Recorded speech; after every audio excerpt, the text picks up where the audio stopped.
private and being closed off.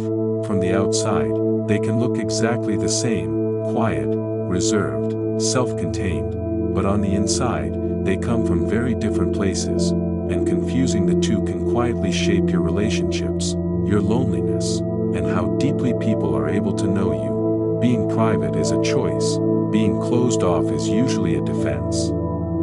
But most people don't realize when that line was crossed, the confusion. Many people say, "I'm just private."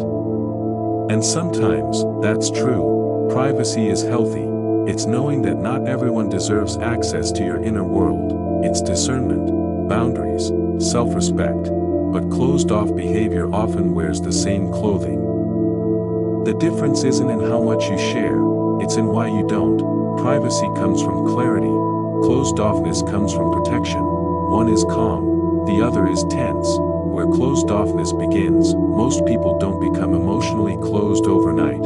It's learned slowly, after being misunderstood too many times, after opening up and being dismissed, after realizing that vulnerability didn't bring closeness, it brought discomfort, conflict, or silence, so the mind adapts, not dramatically, not consciously, it just starts filtering. You still talk, you still interact, you still show up, but the deeper layers stay locked away, not because you don't have depth, but because depth once felt unsafe. How it shows up, here's where it gets subtle. Private people still feel emotionally available, even when they don't speak much, there's warmth. Closed-off people feel distant, even when they're talking. They share facts, not feelings, stories, not impact, thoughts, not vulnerability. There's a sense of being near them, but not with them, and often, they don't notice it, because from the inside, it feels like control, like maturity, like strength, but from the outside, it can feel like a wall. The cost of being closed off, the cost isn't immediate, it's quiet. People stop leaning in, they stop asking deeper questions, they assume you're fine on your own, not because you are, but because that's the signal you're sending, and slowly, connection thins out, not through rejection, but through absence. This is how people end up surrounded by others, yet emotionally untouched.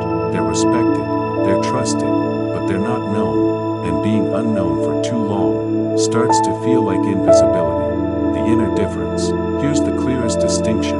Privacy doesn't feel heavy. Closed-offness does.